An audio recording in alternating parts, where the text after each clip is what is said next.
ഇന്നത്തെ വീഡിയോ എന്ന് പറഞ്ഞാൽ ഒരു ഓഫ് ഡേയിലുള്ള എൻ്റെ ഒരു ഈവനിങ് ആണ് കേട്ടോ. ഞാനിവിടെ യുഎഇയിലാണ് വർക്ക് ചെയ്യുന്നത്.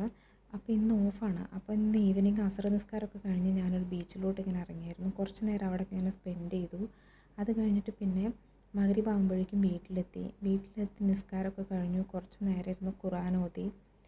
അങ്ങനെ ഖുർആനൊക്കെ ഓതി കുറച്ച് നേരം ദിക്റൊക്കെ ചൊല്ലി. എനിക്ക് എപ്പോഴും തോന്നിയിട്ടുണ്ട് കേട്ടോ, പ്രാർത്ഥനയ്ക്ക് നമ്മുടെ ലൈഫിൽ ഭയങ്കര ഇമ്പോർട്ടൻസ് ഉണ്ടെന്ന് എനിക്ക് എപ്പോഴും തോന്നിയിട്ടുണ്ട്. നമ്മൾ എപ്പോഴും പ്രാർത്ഥിച്ചുകൊണ്ടേ ഇരിക്കുക, അള്ളാഹുവിനോട് എപ്പോഴും നമ്മൾ ഓരോന്ന് ചോദിച്ചുകൊണ്ടേ ഇരിക്കണം. നമുക്കത് ഉറപ്പായിട്ടും കിട്ടും, ഒരു ദിവസം ഉറപ്പായിട്ടും നമുക്കത് കിട്ടും. അങ്ങനെ അതൊക്കെ കഴിഞ്ഞു. പിന്നെ ഞാൻ അതിൻ്റെ അടുത്ത പണി എന്താണെന്ന് വെച്ചാൽ, ഞാൻ നാളത്തേക്കുള്ള ഒരു ടു ഡു ലിസ്റ്റ് ഞാൻ ഉണ്ടാക്കി വെക്കും കേട്ടോ.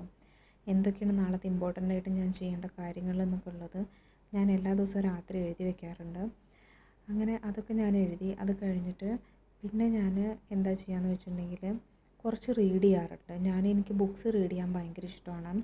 ഞാൻ എങ്ങനത്തെ ബുക്സാണ് റീഡ് ചെയ്യാന്ന് വെച്ചാൽ, എപ്പോഴും ഇങ്ങനെ നോവൽ അങ്ങനത്തെ ബുക്സൊന്നും അല്ല കേട്ടോ ഞാൻ റീഡ് ചെയ്യാറ്. എനിക്ക് പ്രൊഡക്റ്റീവായിട്ടുള്ള എന്തെങ്കിലും യൂസ്ഫുൾ ആയിട്ടുള്ള കാര്യങ്ങളൊക്കെ ഉള്ള ബുക്സാണ് ഞാൻ നോർമലി റീഡ് ചെയ്യാറുള്ളത്.